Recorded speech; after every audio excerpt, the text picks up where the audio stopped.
bonsoir, merci de nous recevoir au LSPD pour cette conférence de presse ce soir. Est-ce que vous pouvez nous parler un peu de tout ce qui s'est passé ce soir de votre côté? Et bonsoir, je suis le sergent Case en charge de la communication au LSPD. Aujourd'hui, il s'est passé quatre événements assez importants. En premier lieu, on a le commandement qui a décidé de faire un exercice pour les agents du LSPD à la banque centrale en 70-90. Le but, c'était évidemment de tester la réactivité des agents sur le terrain qui étaient en patrouille classique à ce moment-là, comment la zone allait être sécurisée et également la progression des unités à l'intérieur de la banque. Grâce à cet exercice, on a pu voir les différentes failles de notre dispositif et les agents vont pouvoir travailler sur toutes ces petites choses qu'il y a à améliorer pour que tout se passe bien si ça venait à arriver hors d'un exercice. Ça a été aussi, ça nous a aussi permis de faire travailler avec nous conjointement les unités de la SSP et du BCSO qu'on remercie de leur support comme tous les jours. Ensuite, on a eu un conflit entre deux groupes, les Families et les Ballas, où dans un premier temps, il y a eu une fusillade au niveau de la place des Cubes devant la banque où il y a eu un blessé et un second en 90-50 les deux blessés ont été évidemment soignés par les médecins du LSES.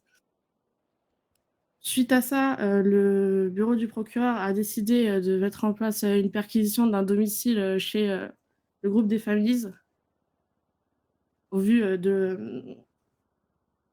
au vu du fait qu'ils aient fait ça en pleine rue. Également, il y avait deux individus qui étaient en récidive d'agression à main armée et ils ont fait ça devant des agents de police place des Cubes. Au total des saisies, que ce soit dans le domicile qu'on a perquisitionné et également sur les criminels qu'on a arrêtés, donc 2 pour agression à main armée en récidive et 1 pour détention de catégorie 2 illégale. Il y en a eu pour 430 000 dollars de saisie. Et au niveau des amendes, ils ont pris les deux qui étaient arrêtés pour agression à main armée ont écopé de 2 heures de pénitencier et 100 000 euros, 100 000 dollars d'amende chacun. Ensuite, on a eu un règlement de compte entre le Cercle et la Mano en 50-18, donc dans le quartier de la Mano. Au total, il y a eu 10 blessés qui ont été ramenés au LSES. Vu que la fusillade s'est passée dans un quartier, les individus qui ont été récupérés à la suite de leurs soins ont été fouillés et les biens illégaux ont été récupérés et ils ont pu rentrer chez eux. Au niveau des saisies qu'on a pu du coup récupérer sur les individus, on monte à un total d'1 700 000 d'amende, de saisies, pardon. Et ensuite, en travail direct avec le BCSO et le bureau du procureur, on a pu faire des expropriations. Donc en tout, il y avait 13 domiciles, 3 dans le nord et 3 dans le sud. Euh, concrètement, majoritairement, on a eu de la nourriture, des boissons, des objets classiques qu'on a pu récupérer. Et également environ 50 000 dollars de biens illégaux qui ont été récupérés et ramenés au LSPD et au BCSO. Eh bien, merci beaucoup pour tous ces éléments. On aurait juste quelques questions justement par rapport à tout ce que vous venez de dire.